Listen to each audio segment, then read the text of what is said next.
Glazer. I'm the Executive Director of the Boston Harbor Association. You may know my colleague Vivian Lee, who's been a champion of the waterfront for over 20 years, and I joined her a couple of years ago. So we wrote this Preparing for the Rising Tide report. We actually thought we were putting the final touches on it last October 29th. And as the building was shaking in Hurricane Sandy's wrath, we realized that we needed to rewrite this for a broader audience because it was going to have some larger interest. And in fact, this report, it's an 80-page technical document. It's gotten over 1 million Google hits because people, Sandy really was a wake-up call, particularly for the East Coast, and it's not used to hurricanes of that strength. So we've been delighted to give these presentations and to basically talk about it's not a wake-up call for what's happening, but it's really kind of, so now what do we do? Just as San Francisco has to deal with earthquakes, okay, we need to deal with more water, but we can still live in a gorgeous, very vibrant city. So this is not about panic, this is about, okay, now what do we do? Could you, for those of us who aren't familiar with the Boston Harbor Association, could you give us a brief description of the organization? Thanks for asking. So Boston Harbor Association is in its 40th year. We were founded by the Boston Shipping Association and the League of Women Voters in 1973. They basically came together to say, no one benefits from a really polluted harbor and a rundown waterfront. So we worked on creating the Harbor Walk over the last 20 years and advocating for clean Boston Harbor over the last 40.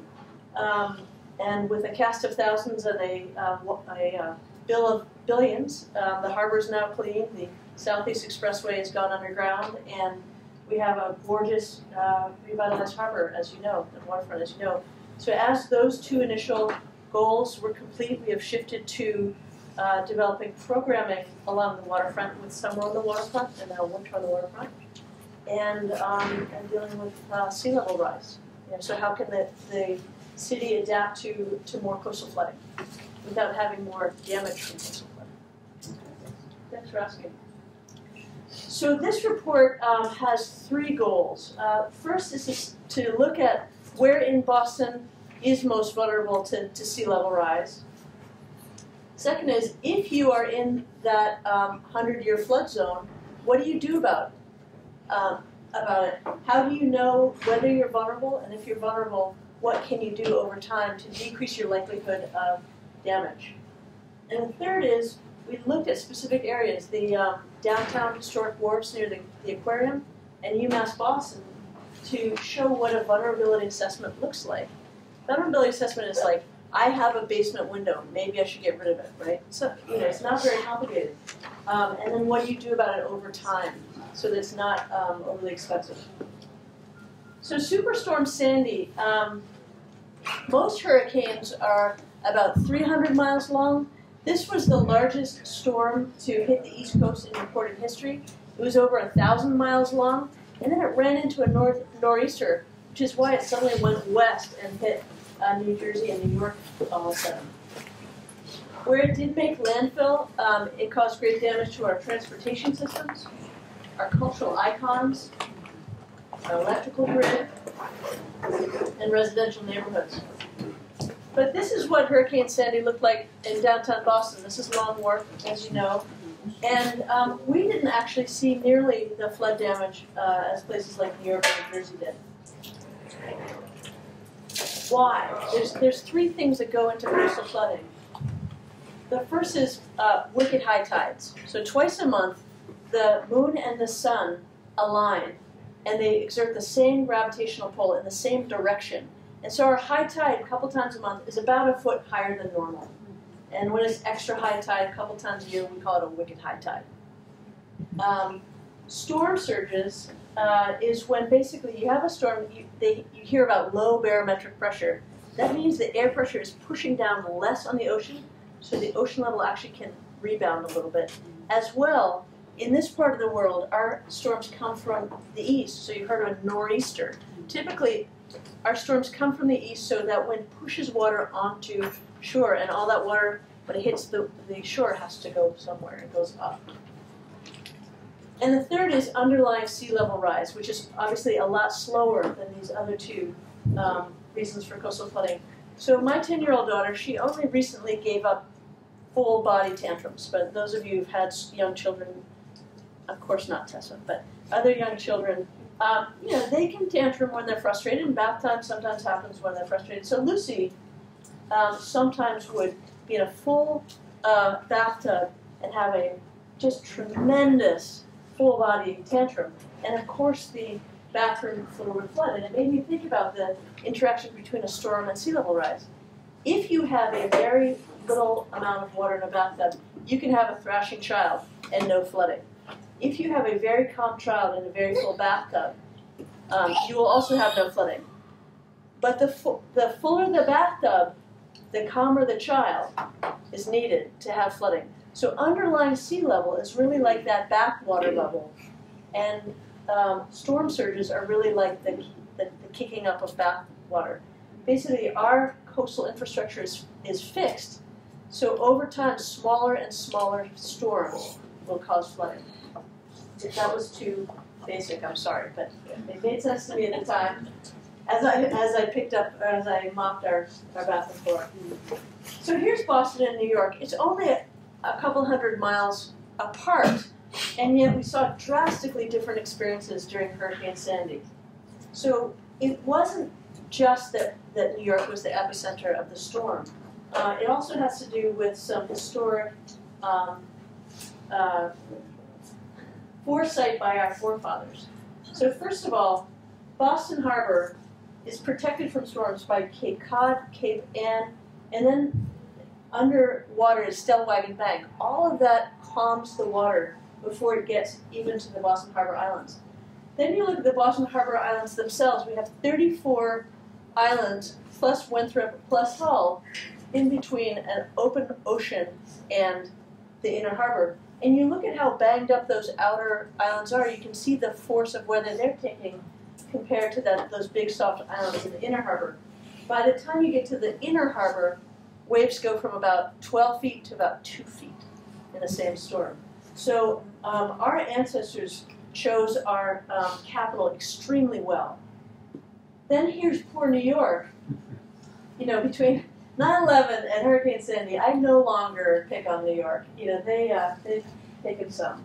So look at Long Island, and wind coming from the east is going to push water on both sides of Long Island. And really, that East River pushes water down into New York Harbor. So there's nowhere for that water to go. And then you look at New York Harbor, it's much narrower and there's no islands. So that water goes up and over Battery Park.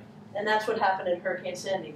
So it's really because of our harbor shapes that their 100-year storm, which is really not that you get one storm and then a century later, you know, you're good to go for 99 years. You have a 1% likelihood of getting a storm that large in any given year. So on average, you'll have one a century. The only 100-year storm we've had is the blizzard of '78. That's the only one that's flooded as much as a 100-year storm. But if you look at this, this is probability of storm surge. So years between a storm surge this size, and then the height of the storm surge. Our 100-year storm surge is about 5 feet, and that's what we got in the blizzard of '78. New York's 100-year storm surge is closer to 8 feet. And they had more than a 500-year storm surge with Hurricane Sandy. So, you know, once in 1,000 years, if we get a giant storm that's a once in 1,000-year storm, it's a smaller storm surge than New York's 100-year storm. So it is to say that our harbor is very protected. That's the very good news. The counter to that is that our ancestors knew this, so they built very, very close to high tide. That's the downside of that. But let's look at what happened during Hurricane Sandy. This is the tide gauge in the Battery in lower Manhattan. So this is, these tide gauges are all over measuring tide. So this blue line is basically high tide, low tide, high tide, low tide. This green line is the storm surge. This purple line is essentially wicked high tide. That's the historical highest astronomical tide. And these are additive. So this is the high tide. Turns out it was a full moon high tide that day, so it wasn't an astronomical high tide. Here's the storm surge, and they're additive. So the storm tide, or the amount of flooding at Lower Manhattan, was 14 feet above high tide. That's what caused all the damage. So in Boston Harbor, so our storm gauge, our tide gauge is at the Coast Guard station right next to the Northern Avenue Bridge. Thank you. Thanks. Good old MWRA. So here's our storm gauge. This is what Sandy looked like for us. If I can do it. Where is it?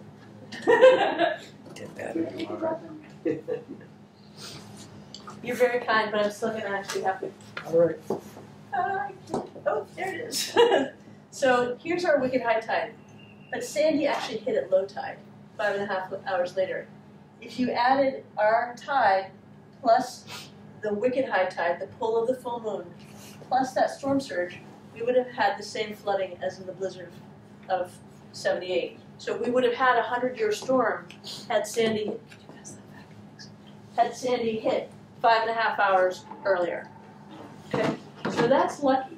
It turns out that Nemo, the blizzard we had in February, same deal. Had the storm surge hit at high tide instead of low tide, again a 100-year flood event. So we have tide, we have storm surges, and the third thing is underlying sea level rise. This came out from a recent report. It's the Intergovernmental Panel on Climate Change. They're very conservative. They only use data from published research, which is years behind research that is being done. So they said, okay, the most likely, and the two bands are basically based on behavior. If we stop carbon emissions, we'll have sea level rise in the blue band. If we have business as usual carbon dioxide emissions, we'll have sea level rise in the red band. They basically said the most likely scenario for sea level rise is about 1 meter or 3 feet by the end of the century, and in the Northeast, it's going to be somewhere closer to 6 feet. So that's what the current science is saying. For planning purposes, we're saying we're looking at a foot to 2 feet of sea level rise by mid-century, 3 to 6 feet of sea level rise by the end of the century. The low end is most likely, the high end is still in the realm of possible. Okay. So in this report, we use likely to possible. Just like, you know, when there's a rainstorm, the likely rainstorm's a couple of inches, but every once in a while we have a foot of rain. That's why you want to go the high end, just so your planning is protective. Okay? The problem and the sadness is that these estimates keep going up as the data fit, as the models fit the observed data better, the estimates of sea level rise keep going up. So this is what actually happened during Hurricane Sandy. It was a little bit of flooding. We get this amount of flooding a couple times a year now. We didn't get it really at all before 1975. So we've already gotten about a foot of sea level rise since the Industrial Revolution started in the late 1800s. Half of that was from natural causes. The land sinks, you know, a lot of it, our land is filled, but also some of it was from sea level rise. So, so since about the mid-70s, we've been getting a couple of these and up to 7 of this small amount of flooding, especially around the historic wharves, a little bit in the north end, a couple times a year. This is a wicked high tide. This is what the flooding would have looked like had Sandy hit at high tide. This is what it looked like during the blizzard of 78. So this is high tide plus 5 feet. Okay? The yellow is 0 to 2 feet. It's a puddle. It's not, you know, it's not above your head. And then the pink areas are 2 to 4 feet. Okay? So this is about 7% of Boston. But again, with that underlying bathtub rising or sea level rise, this is the current 100-year flood. And if these maps are available for free, the report's available for free on our website, tbha.org. But this is very, very similar to the FEMA maps. The methods for doing them were different. The purposes of the maps were different. But basically, our 100-year flood map, today's 100-year flood map, and today's 100-year flood map are pretty close. They also looked at wave action. And so their maps are slightly larger than ours, but not hugely larger. So they're comparable. So this is today's 100-year flood. again, FEMA also comes up with maps that are about like this as well. With underlying sea level rise, though, we could have a flood like this every year by the mid-century, sometime after mid-century. This could be the twice daily high tide by the turn of the century. That's a very different city without change in infrastructure. It's a lot of water to manage. So what floods at this high tide? I've been trying not to call this the inundation district, but this is the innovation district. You know, this is the seaport. It was all fill. It was ocean until last century. And it is very, very flat. This is the Bayside Expo, just recently purchased by UMass Boston for dorms. Fort Point Channel, this is the Gillette World Shaving Headquarters. World's best named building, I have to say. This is the Charlestown Navy Yard. And really, if you've gone to Faneuil Hall and you see that etching on the ground of the original shoreline, it really floods to that original shoreline. So you get a little bit of salt water almost to City Hall. All right, this map is something we do not have to worry about today, but people alive today could see this. This is today's high tide plus 7.5 feet. Thank God our harbor is so good that we're not going to see, I mean, knock on whatever, but we're not likely to see a storm surge this high. That said, Sandy storm surge in New York was 9 feet, right? High tide plus 9 feet.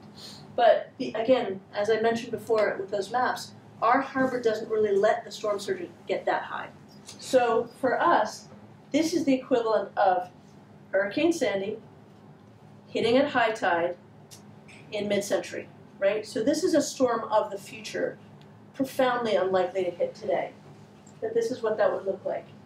So again, yellow is 0 to 2 feet, pink is 2 to 4 feet, orange is 4 to 6 feet, blue is above 6 feet. The reason so much floods, particularly in the Back Bay, is it overtops the Charles River Dam. Now, if you were trying to raise the Charles River Dam, it really becomes that dam across the harbor islands, because once you raise the Charles River Dam, you're just, you know, the neighborhoods around it are lower. So after that dam reaches, it's really a much larger issue to try to prevent flooding. So this is about a third of Boston, and really, if you look at historic maps, go over to the Boston Harbor Hotel, the Leventhal map collection, that's really the old Boston, isn't it? That floods the filled areas. So this could be our 100-year flood around 2050. As in, this is what the blizzard of 78 would have done in 2050, to give you that kind of reference point. But again, this could be our annual flood by 2100 if the high-end predictions hold. Just for comparison, that's the FEMA map. So again, that's not super different than our maps, but again, they were done using different methods for different purposes, but it does show that where we're both looking at a 100-year flood today, they're quite similar. So what floods at high tide plus 7.5 feet? This is where you get into Boston's commerce. There's Logan Airport. This is the Conley Shipping Terminal, where our cargo goes in and out of Boston. Downtown Wharves, there's the aquarium. And our neighborhoods, East Boston and South Boston. So that's kind of grim, but so are earthquakes in San Francisco. That's how we have to think about this, right? And actually a little bit easier, because I think that flooding is a lot more predictable and less heinous than a sudden giant earthquake. So here's NEMO. So the general manager of the T read our report, which came out a week before NEMO, and put sandbags in front of the Aquarium T Station, because our report said, hey, Aquarium T Station, you're 2.5 feet above sea level. And if you get a storm surge above that, you can get flooding down that escalator, right? And down the elevator. So good for them. That's what flood control looks like today, right? Today it's about emergency preparedness. Tomorrow it's about making those changes as we get more flooding. So since Hurricane Sandy, Mayor Menino, on the anniversary of Hurricane Sandy, had another press conference and said, this is what we have done since then. The city's been terrific, frankly. When we released this report, they stood up with us at the same press conference and said, this is what we're committed to doing, and this was their update since February. So they looked at all the city-owned properties and said, how vulnerable are we to not only sea level rise, but also extreme storms and also heat waves. So when there is new development, what do they need to do to be adapted to new weather conditions? They're developing a wetlands ordinance. What can you do? What do you need to do inside that flood zone? They've distributed homeowner flood protection information. And then next year, they are doing a public process to focus on how does the city prepare for climate change. Again, the big three are sea level rise, extreme storms, so lots of rain, and heat waves. Those are the big things to think about. So Boston Harbor Association will focus on climate change, but as the city says, sea level rise doesn't kill people. It's really heat waves that kill people. So the city is focused on the broader concerns.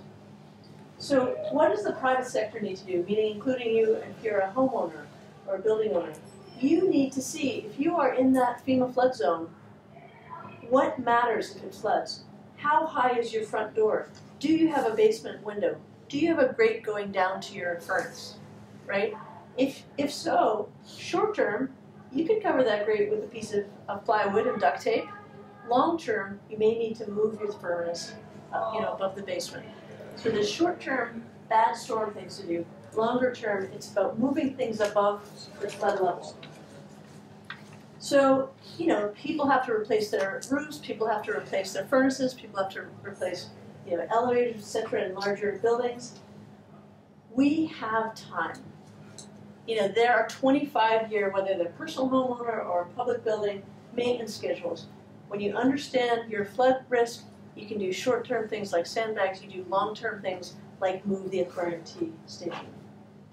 And then what they learned in New York after Sandy is you can have a terrific building, but if you can't flush the toilets and the power doesn't work, you can't use that building.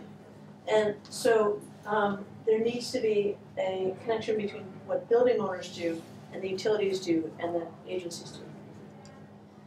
So I'm going to pick on the poor tea for a moment. This is one of the case studies in our report. This is the Marriott Hotel, Marriott Long Wharf.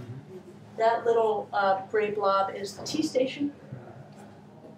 This is a very awkward graph, and you don't need to understand very much of it. So let me explain what it is. This is what our really smart civil engineer prepared for us, and it took me months to understand to be able to explain it. Here's the T. These numbers are feet above mid-tide. So this is 16 feet above today's mid-tide.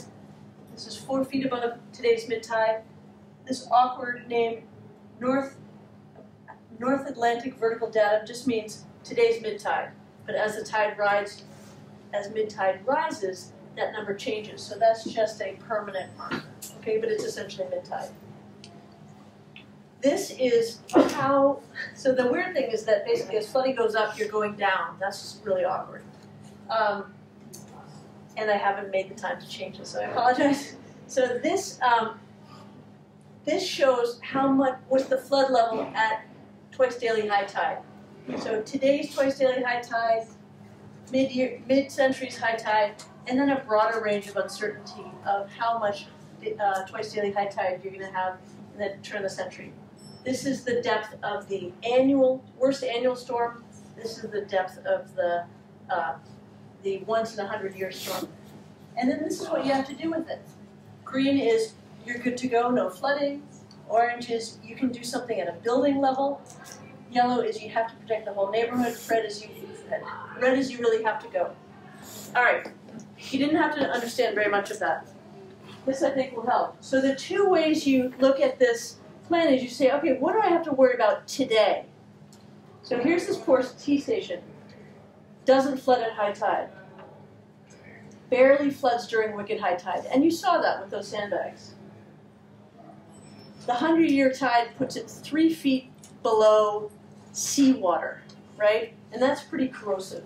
So, that is something. A 100-year storm, you can put a whole lot of sandbags around it, and you're good to go.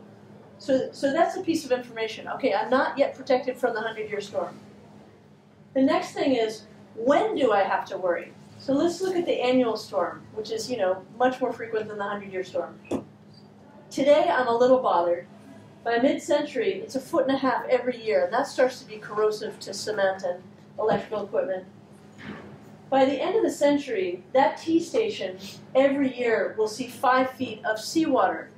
So if I'm the general manager of the T, I say, okay, within the next 25 years, I need to move that T station, right? That's where I say, this is not catastrophic today. This is about good planning, right? So what we've been, our next set of research is really saying, okay, we have to deal with water, but it doesn't have to be ugly. Remember right after 9/11, we saw all those Jersey barriers in front of our federal buildings or public buildings. They were ugly. It made you feel like you're under siege. Now there's these beautiful benches and sculpture, and you're like, oh yeah, that protects us against car bombs, but it's not the first thing you think of, right? The first thing's like, oh, I can sit here. Same with this. So this idea of living with water is, how can we do good flood resilience, meaning the water's going to come in. We can't keep back the tide, but we can channel it to places where it's not going to do any harm and could even be beautiful. And then those things that are damaged by salt water, we raise them above flood levels.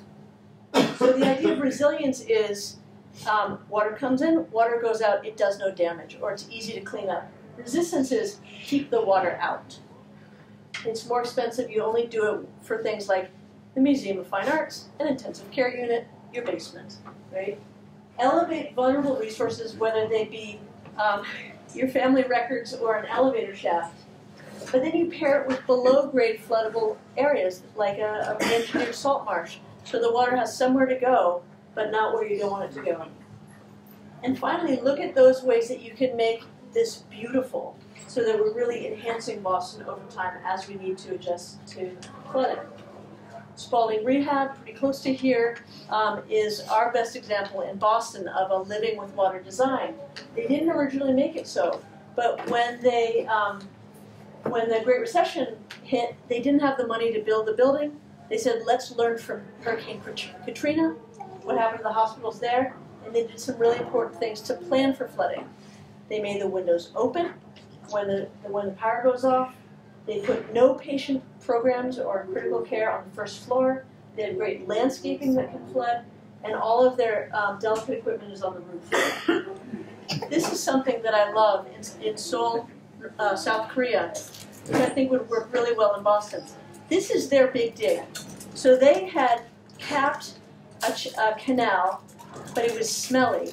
They had an elevated highway, which, like our Southeast Expressway, was noisy and dark, and it really created a slum in the middle of the city.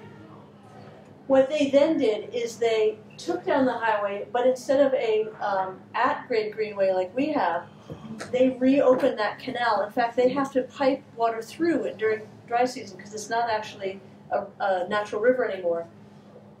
But they've made this beautiful, beautiful greenway. It's really a blue way. At night, it's all lit up. It's really like a NEWRA street for them, or a Comm for them. It is the center of city social life. This is what it looks like during the dry season. They have torrential rainstorms in the summer. This is what it looks like during the wet season. And you look, and the streets are completely passable, not flooded at all. And just simply, nobody's going in that social space, and then they clean it up after the rains go, and it becomes social space again. This is their Han River, similar to our Charles River. They have natural green space on either side, playing fields on one side, and forest on the other side. This is what it looks like in their wet season, and you can see their equivalent of Memorial Drive and Store Drive still running, right? So these are the kinds of things that we need to think about for Boston. How can we enhance our city as we're also dealing with more water? Other ideas, this is a recreational gazebo. It's floating in Rotterdam. Can't sink if it's floating, right? It's obviously temporary because those are more like greenhouse whatever you call it. It looks like a buckyball or something. Geodesic dome. But that's great recreational space. It's like 8 acres in size. This is something called a sand motor. Their beaches protect, this is in the Netherlands, their beaches protect the earthen dikes behind them, and then behind the dikes it's below sea level, open space, and towns. So they need to keep replenishing those beaches. With greater storms, with higher ocean, they were spending more and more and more on annual sand replenishment. So what they decided to do instead is dump a huge amount of sand in one place. The storm plays with that sand. The shape of that creates a fantastic surfing beach. So they've created this recreational opportunity as they're actually saving money on beach replenishment. This is the harbor walk in a tourist town in Spain. How beautiful that is. One could imagine our harbor walk actually undulating like that and creating places where you would channel water where you wanted it to be, whether it's a below ground tunnel or an above ground sapphire necklace, instead of emerald necklace. But that's a way that you can add beauty as well as flood control. And finally, this is Tokyo. This is called the Underground Cathedral.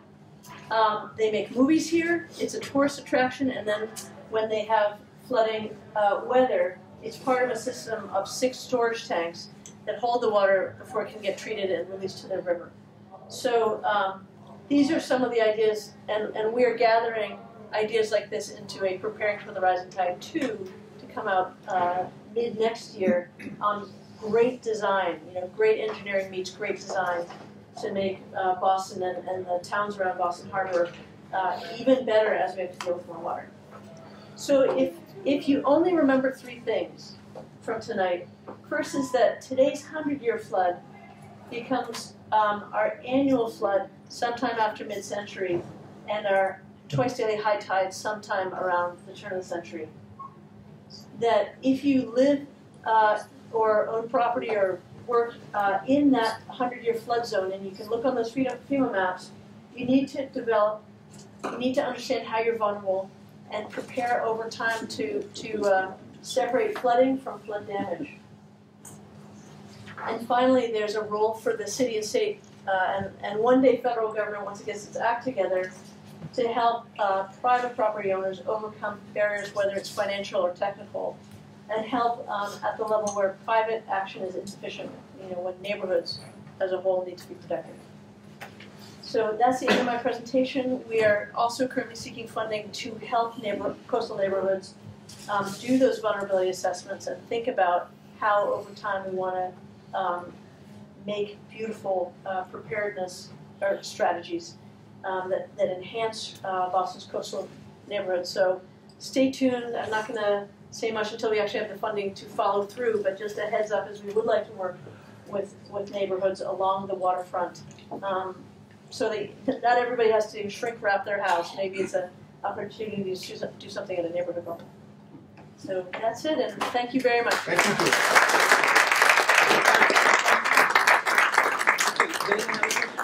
I have a question.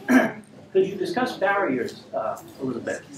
What I have in mind is in New Bedford, there's a hurricane barrier that has been in place for many, many years. I think it's probably 30 or 40 years. And it has been successful so far as I know. Yes. Could you also discuss Venice, which has planned one for many years, and is it under construction? And thirdly, I understand that a barrier of some sort was proposed or sketched for Boston 40 or 50 years ago. Yes. And could you cover those 3 topics, please? Maybe. Maybe. So New Bedford's barrier does work really well. It depends on the shape of the harbor. Sure. Right? And it depends on the topography. So from my understanding, and I'm just going to simply tell you where my knowledge stops because I don't want to take it. So I'm not a civil engineer. But my understanding is, again, once the Charles River Dam overtops, the next place that you could create a barrier would be somewhere along the harbor islands, probably like that. Mm-hmm. That's another big dig level civil engineering project. You'd have to understand whether that's the right thing to do because it's pretty expensive. So on the one hand, yes, we might have to do it. On the other hand, poor Winthrop, right? Because that water that we keep out then sloshes back to Winthrop and Hull and Hingham. So there's a cost to doing a barrier because the water rebounds to the neighboring communities. So there may be a day when that's the right thing to do, or at least for storm surges. But on the other hand, if you have spent, it's something like $25 billion, including interest, on what we spent on the Big Dig, how much money do you have for additional protections and resilience on land?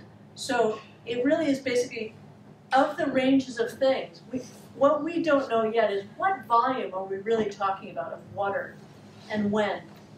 Is it going to be cheaper financially and socially to let the water in by taking every fifth road and making it into a canal? That's one way to deal with the water. Is the poor Big Dig going to become our storage tank for water one day? Don't know. Or is the right thing to do a sea dam?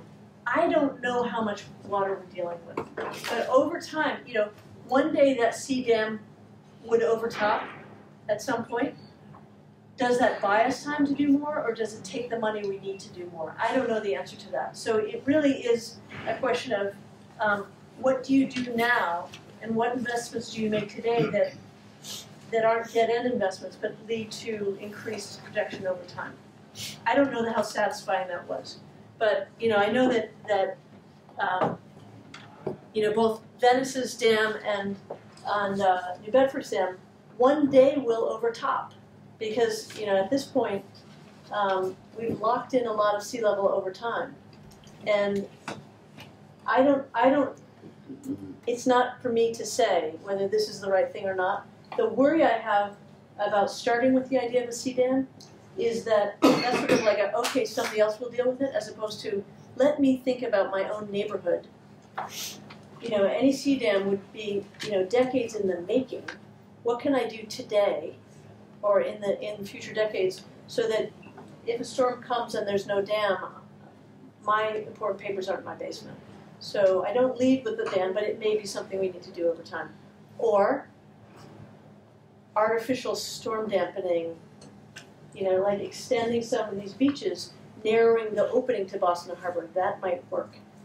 There could be some things that are a combination of hard engineering like a dam and soft engineering like barrier beaches. I don't think we can get into Venice or foreign countries at this point, but does anybody else have any questions about Boston? Yes. David? Yeah, it seems to me that there are a few things that need to be started right away, including master planning, which we don't do in the city of Boston, and have done for about 50 years. Yes. Secondly, zoning changes and building code changes. Do you have a sense of whether the city is heading in those directions and how quickly that might happen? It's a really great question. Master planning is the tough one, right? We have not had a master plan, as you say, and it's been against our culture. Maybe with a new mayor, there's a possibility for a master plan, right? Because the master planner had been really Mayor Menino. Not to diss Mayor Menino, but He's not it a was planner, but it was an organic master plan rather than a paper master plan.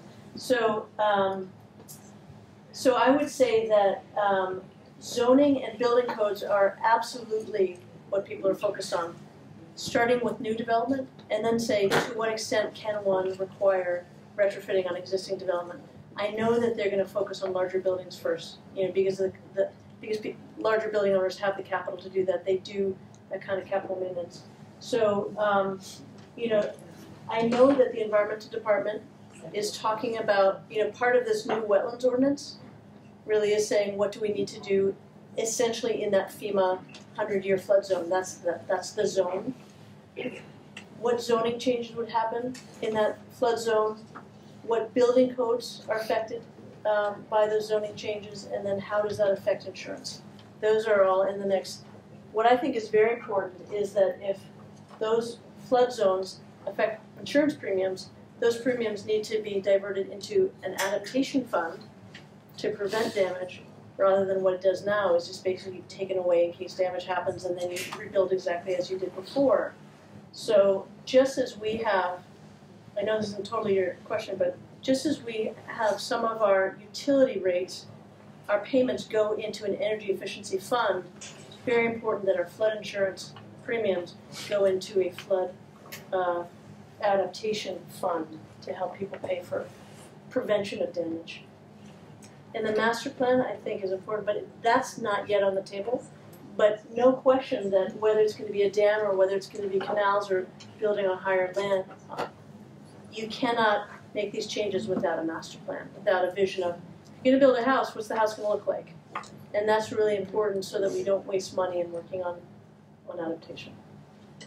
Okay, thanks very much. Thank you very much.